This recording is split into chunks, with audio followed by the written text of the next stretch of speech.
अमरिना ला इलाहा इल्लल्लाह। अस्सलामु अलैकुम वरहमतुल्लाहि वबरकातुहू। मैं उम्मीद करता हूँ कि आप लोग खैरियत से होंगे। दोस्तों, आज की इस वीडियो में आपको बताने वाले हैं तख्ती नंबर 18 जो कि तशदीद मा तशदीद है। तशदीद मा तशदीद किसे कहते हैं, इनकी डिफिनेशन क्या है, इनके पढ़ने के तरीके क्या हैं, ये सारी चीज़ें हम बताएंगे। और साथ ही में हम बताएंगे आपको तख्ती नंबर 19 जो कि मद का बयान है। मद कितने तरह के होते हैं और मद को किस तरह से पढ़े जाते हैं, उनके बारे में खूब हम आपको अच्छी तरह से हम बताने वाले हैं। क्योंकि जब कुरान मजीद की तिलावत की जाती है तो बड़े बड़े कारी साहब जो होते हैं तो वो इन्हीं हरफों को वो इन सारे हरफों को जानते हैं कि कौन से हर्फ को, कौन से मद को कितनी खींच कर पढ़ते हैं। इसलिए उनकी आवाज़ में जब वो कुरान मजीद पढ़ते हैं तो उनमें बहुत ज़्यादा खूबसूरती पैदा हो जाते हैं। यकीन मानिए कि अगर इस सारे हरफों को अगर जान जाएंगे और मेरे साथ आप मेरे हर एक वीडियोज़ को अगर कंप्लीट देखेंगे तो आपको भी कुरान मजीद में काफ़ी आपको कुरान मजीद पढ़ने में यूज़फुल होगा और आपको कुरान मजीद जब पढ़ेंगे तो काफ़ी उसमें खूबसूरती पैदा हो जाएंगे। तो मैं उम्मीद करता हूँ कि इस वीडियो को आप लास्ट तक बने रहिएगा। तो चलिए इस वीडियो को हम शुरू करते हैं। बिस्मिल्लाहिर्रहमानिर्रहीम।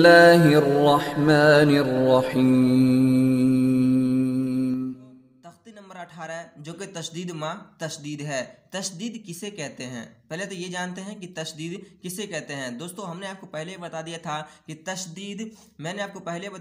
तशदीद की लिखावटें ऐसे होती है, यानी कि अल्लाह के तरह होते हैं। और ये जिन हर्फ पर हो, यानी कि लाम पर हो, जिन हर्फ पर ये तशदीद रहेगा इनको 2 मरतबा पढ़ा जाता है। तशदीद को 2 मरतबा पढ़ा जाता है और ये जिन हर्फ पर हो उनसे पहले वाले हर्फ से ये मिलाकर पढ़ा जाता है।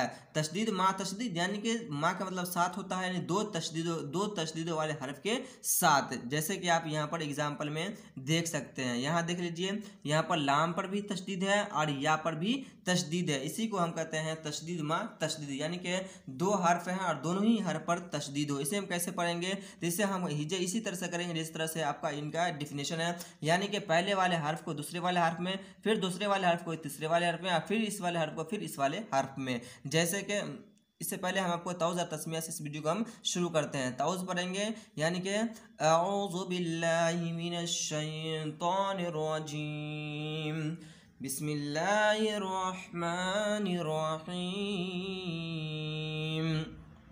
पढ़ेंगे आयन लाम ज़ेर इल, लाम या ज़ेर ली, या वापस यू, इल्ली यू, नून ज़बरना, इल्लियूना, इल्लियूना। थोड़ा सा ताकत लगा के पढ़ेंगे, इल्लियूना। इसी तरह से यज़क्का, यज़क्का, यज़क्करू, यज़क्करू। पहले वाले के दूसरे वाले में या सल जब यज़्ज़क, यज़्ज़क्का ज़बर वापस रू, यज़्ज़क्करू। इसी तरह से मुज़्ज़म्मिलु, मुज़्ज़म्मिलु, मुज़्ज़म्मिलु। इसी तरह से मीम को दाल में लगाएंगे, मुद्दस्सिरु, मुद्दस्सिरु। इसी तरह से इल्लियीना, इल्लियीना। ये वाले या को खींचेंगे, क्यों, इसलिए कि ये हुर्फ ये वाले या को खींचेंगे क्योंकि तख्ती नंबर 4 यानी कि हुर्फ मद्दा वाली या है। इसी तरह से या को हम खींचेंगे तो क्या हो जाएगा, इल्लियीना, इल्लियीना। थोड़ा इसको एक मरतबा मतंग पढ़ लेते हैं, आप अभी मेरे साथ मतंग पढ़ें। जैसे कि इल्लियूना, यज़क्का, यज़क्करू, मुज़्ज़म्मिलु, मुद्दस्सिरु, इल्लियीना, इल्लियीना।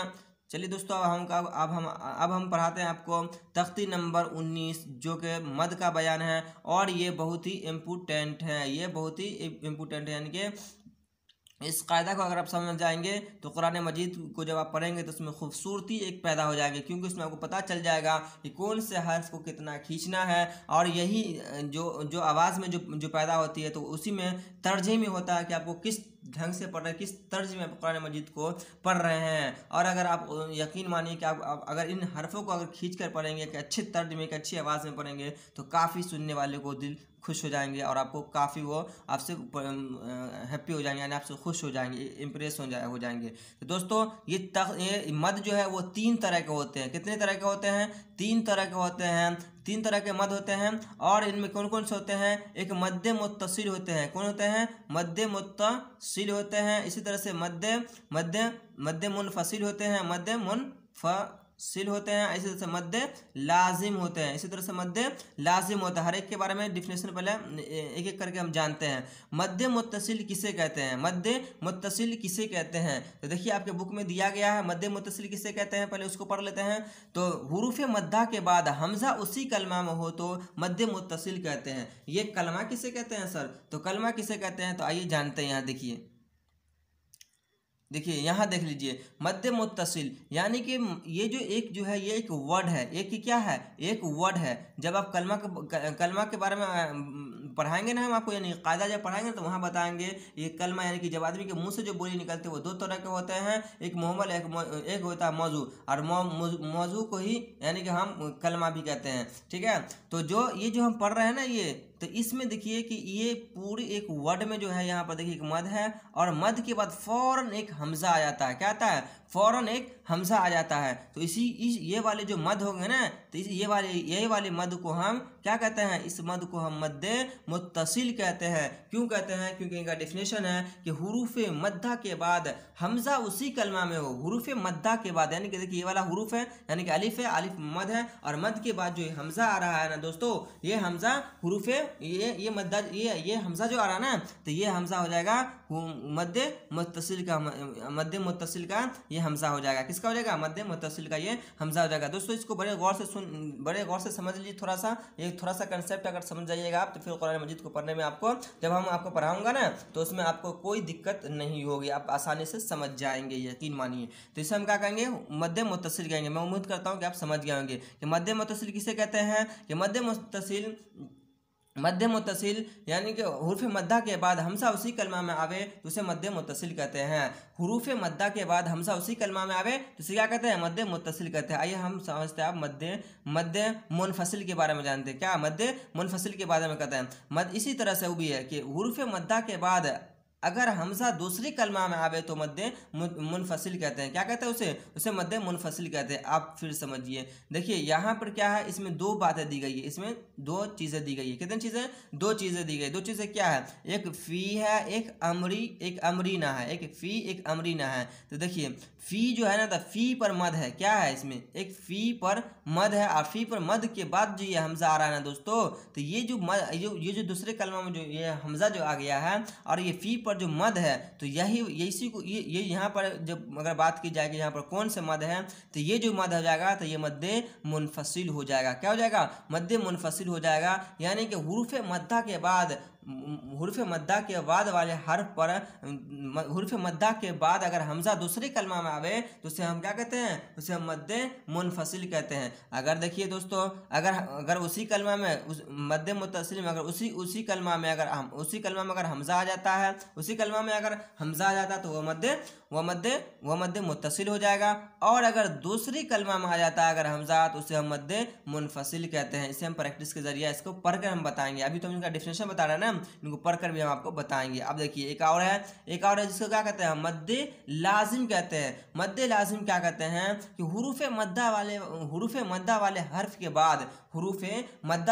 के बाद जज्म आ जाए या तशदीद आ जाए तो उस मद को हम क्या कहेंगे, उसको हम मद्दे लाजिम कहेंगे। देखिए आइए यहाँ पर समझते हैं। देखिए यहाँ पर जो है अलिफ है, और अलिफ पर क्या है, खरा ज़बर है, यानी कि अलिफ पर क्या मद है, और मद के बाद जो हर्फ आ रहा है यानी कि लाम जो आ रहा है, इस लाम पर क्या है, इस्लाम पर जज्म है। और अगर इसी लाम की जगह अगर जज्म की जगह अगर तशदीद रहता तो तशदीद हो या फिर जज्म हो, तशदीद हो या फिर जज्म हो, इस जगह जो कायदा होगा वो कायदा होगा मद्दे लाजिम का कायदा होगा। आप जानते हैं इनको कि कितने इन सारे हर्फ को कैसे पढ़ेंगे सर, इनका डिफिनेशन तो जानेंगे, इनको कितना खींच कर पढ़ना है और कैसे पढ़ना है। तो आइए अब मेरे साथ आप शुरू कीजिए।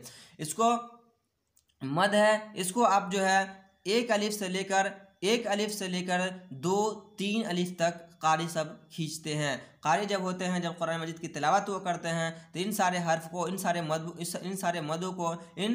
मदों को एक अलिफ से लेकर 2-3 अलिफ तक उसे खींचते हैं। कैसे खींचते हैं तो इसको पढ़ेंगे हम।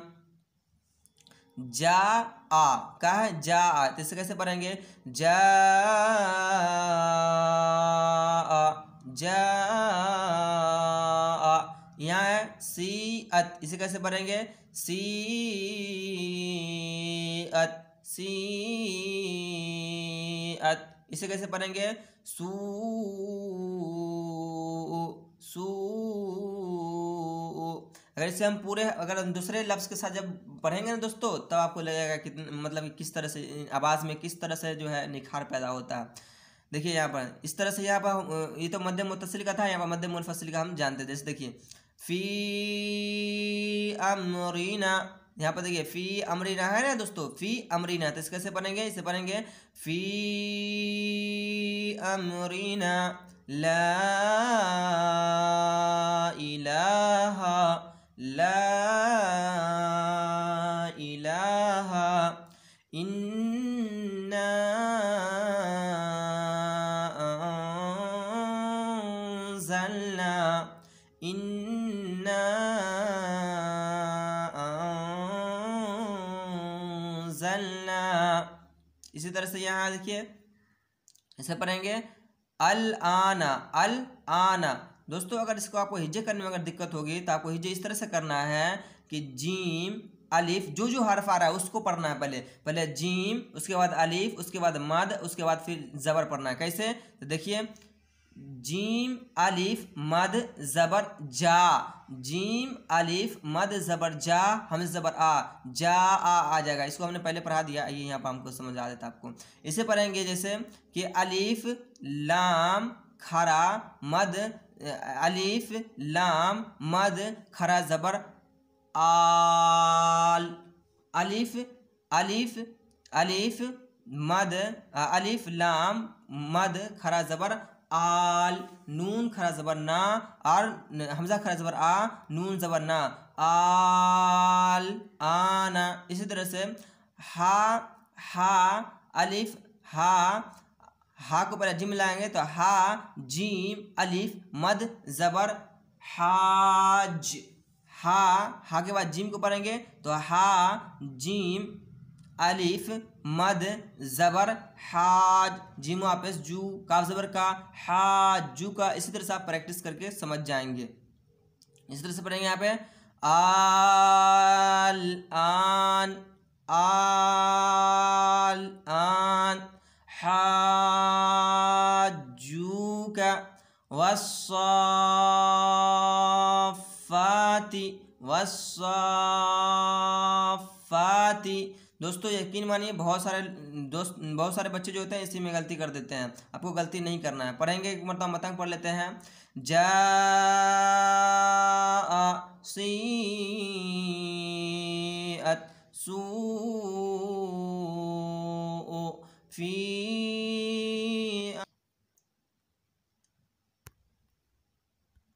आल आन हाजूका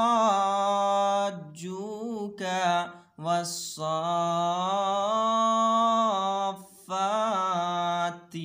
वस्साफ़ाती।